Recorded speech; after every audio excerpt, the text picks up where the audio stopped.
Je m'engage dans cette élection municipale un peu comme je me suis engagé en politique. Il y a une quinzaine d'années, je me suis longuement interrogé sur le sens d'un engagement et en fait, c'est des choses qui ne se disent pas normalement en politique, où on est plutôt pratiquant de la langue de bois, mais en fait je fais de la politique parce que je suis égoïste. Et je veux pour moi, mes proches, ma famille, ce qu'il y a de mieux.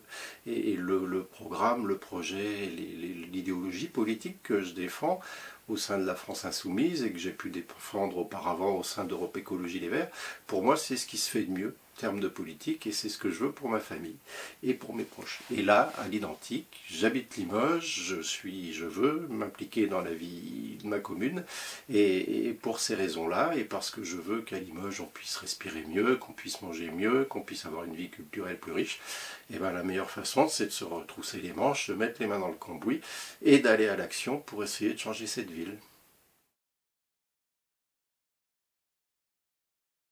Je me suis engagé avec Vivons Limoges, d'abord pour une raison évidente, c'est qu'avec Daniel Souris et quelques autres, nous avons été à l'origine de ce mouvement, de cette rencontre avec les citoyens. Ça a été vraiment une belle aventure depuis le début, depuis octobre 2018, nous avons commencé. Donc, ayant commencé le travail, je ne voyais pas très bien comment je pouvais faire autrement que de le finir. Et c'est avec un vrai plaisir. Hein. On a fait des rencontres vraiment étonnantes, extraordinaires dans les quartiers. Et pour rien au monde, j'aurais laissé ma place en route. Donc j'ai commencé et j'irai jusqu'au bout dans cette affaire. Et notamment parce que le programme que nous avons construit, la façon dont nous l'avons construit, me donne à penser que ça vaut le coup de se battre et que ça vaut le coup d'aller jusqu'au bout et d'essayer de remporter cette mairie.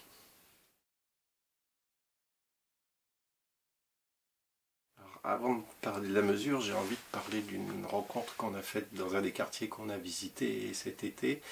Puis après j'expliquerai en quoi cette rencontre me touche particulièrement. Donc cet été, canicule, pas d'activité dans les quartiers prioritaires de la ville, plutôt délaissés par la ville de Limoges, des jeunes qui s'emmerdent, qui traînent en bas des cités, et là on a eu un dialogue très long avec un jeune de peut-être 16-17 ans, qui nous expliquait que sa mère, qui nous a rejoint un peu plus tard et qui s'est jointe à la discussion, sa mère a des ressources très faibles, et elle a encore une petite fille, donc sa petite sœur, et que comme ils n'arrivent pas à sortir financièrement, pour s'en sortir, ils vendent du shit. Et sa mère, qui était à côté, est venue discuter avec nous, et puis oui, elle a dit, bah oui, mon fils, il vend du shit parce qu'on n'a pas d'argent, et c'est comme ça, parce que la vie, elle est ainsi faite, mon pauvre monsieur, et non, j'ai pas honte que mon fils vende du shit. Et ça m'a vraiment interpellé, parce que par ailleurs, on a réussi à sortir de ce contexte-là, de ce cadre-là, dans la discussion avec lui, et lui, il nous a dit que si vraiment il avait le choix, il faisait de la musique, il rappait, il mixait, il composait, il écrivait, et que vraiment, il aimerait pouvoir s'exprimer dans ce truc-là, mais évidemment, la mairie de Limoges ne lui donne pas du tout les moyens, il n'y a pas de scène, il n'y a même pas d'endroit pour répéter, pour exprimer cet art-là, alors qu'il en a envie, et que visiblement, puis il nous a rappelé quelques phrases comme ça sonnait bien, ça avait de la gueule, et ça m'a... Alors là, j'en reviens à mon expérience personnelle, et c'est en ça que ça m'a vraiment touché. J'ai été élevé dans une famille monoparentale, nombreuse, 5 enfants, en région parisienne, dans une cité HLM, et ces milieux-là, ces parcours-là, j'en ai rencontré plein quand j'étais gamin. Avec mes frères et sœurs, on a eu la chance de s'en sortir pour des tas de raisons, qui relèvent plus d'ailleurs de la chance qu'autre chose, mais en tout cas, ce gamin-là, il m'a particulièrement touché. Et ce dont j'ai envie pour les quartiers, et là je vais en venir aux mesures qu'on propose, j'ai vraiment envie qu'on leur donne une chance à tous de pouvoir s'en sortir, et par eux-mêmes, pas par l'assistanat, je vais reprendre ce vieux proverbe africain, plutôt que de me donner du poisson quand je meurs de faim, donne-moi une canne à pêche et apprends-moi à pêcher. Et c'est rentré un petit peu, ce proverbe-là, plus d'autres rencontres dans d'autres quartiers, nous ont donné l'envie de proposer la mesure suivante.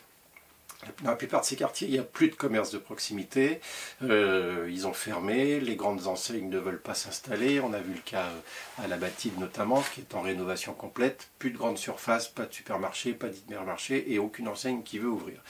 Et donc les habitants du quartier sont confrontés à un problème qui est quand même au quotidien extrêmement gênant. Ils sont obligés de prendre un taxi parce que les transports en commun ne le permettent pas pour aller à plusieurs faire les courses dans les supermarchés du centre-ville. C'est quand même assez délirant, surtout quand la surface commerciale existe. Donc nous avons imaginé que dans ces quartiers, on pourrait aider les habitants en leur donnant, en leur fournissant en personnel l'ingénierie suffisante. Nous pourrions les aider à ouvrir des commerces de proximité sous forme coopérative. C'est-à-dire que c'est eux qui géreraient, c'est eux qui choisiraient leurs fournisseurs, c'est eux qui choisiraient les produits qu'ils vendent, c'est eux qui fixeraient les prix, c'est eux qui géreraient les stocks. Enfin, ils feraient vraiment un vrai travail de manière coopérative. Et ce projet-là, moi je suis persuadé qu'il peut fonctionner.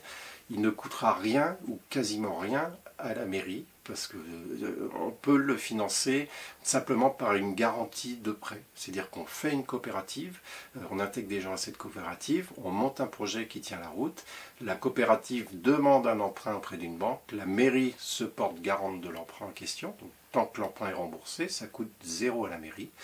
Si la coopérative fonctionne dans un quartier, le modèle, il est transposable à un deuxième, puis un troisième, puis un quatrième quartier. À chaque fois, vous créez des emplois et surtout, à chaque fois, vous créez de la confiance. Et ça j'ai vraiment envie qu'on arrive à développer ça dans les quartiers. Voilà pourquoi ce projet-là en particulier m'a touché et c'est pour ça que j'ai envie qu'on se batte parce que ces gens-là, vraiment, ils méritent qu'on se batte pour eux.